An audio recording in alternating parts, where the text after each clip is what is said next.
read from the script of our book, Uranus opposite Jupiter. The urge for freedom offers the necessary tension to bring greater awareness of our current vision and higher principles. Our sense of greater faith vibrates at the very core, leaving us excited or reeling with the seemingly impossible integration of confusion, genius and reinvention all at the same time. Expansion of self occurs in erratic steps and feels unpredictable at this time, and we impulsively attach ourselves to ideologies that favour unapologetic liberation of the self. So this was a time for me when I was ending my school period, and I had a tremendous last couple of years or so at school where we were indulging in our love of mathematics, a small group of us, 8 people, and we had this very sharp mind, a collective group mind almost, and we collectively went into mathematics, and it brings with it an expansion of consciousness. However, when this transit came along, the noticeable shift on that level was that I started to read books that I'd never read before. Instead of studying my school books and so on, I started to read, for its own sake, philosophy.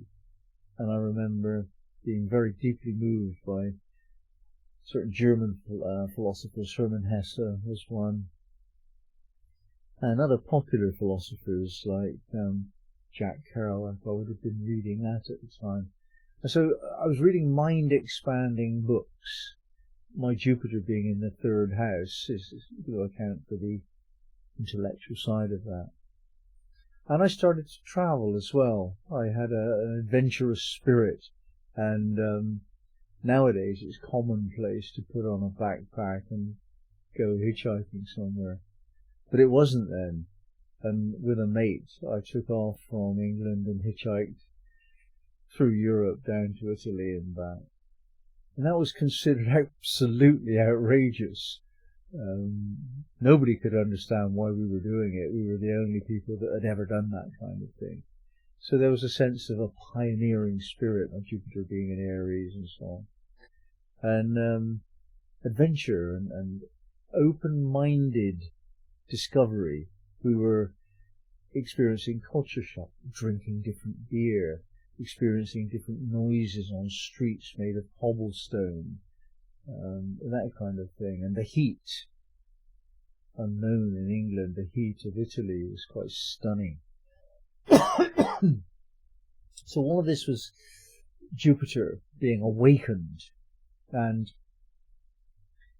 it led me to understand that I really do have an attitude of being which is not conforming to the normal way of doing things. I'm very non-conformist, a marginal, and I've been often called eccentric, if not downright strange, by friends, not meaning me harm, just noticing that I'm a bit weird. And I think that the seeds of my self-discovery began at this time, as I was freed from the peer group pressure that schoolboys feel. You have to be like the others or you're somewhat ostracized and bullied even.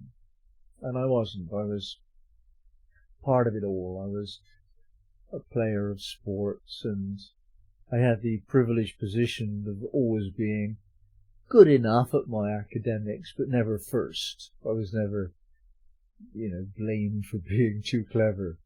And the best I ever did was in my exams, so nobody ever knew that I was a bit brighter than they thought. And this kind of discovery happened first for me on the level of, I'm actually okay. I didn't know that I was okay. My father had never given me a lot of confidence in that. And I started to pass exams and have these adventures I've mentioned and go off and do my own thing. I've been riding a motorcycle for a couple of years, and I used to do adventurous trips. And the whole period, that period of my awakening from being a teenager to being a near adult, was the period of this transit. And it changed me from being a boy to being a young man. It was a very definite growing up period. And I was just on my way to university. And that was not school, that was university. And that was in my mind, like, you know, I was starting to apply for universities and go to interviews and that kind of thing, and meeting the grown-up world. So I think that sort of summarizes my Uranus opposition Jupiter transit.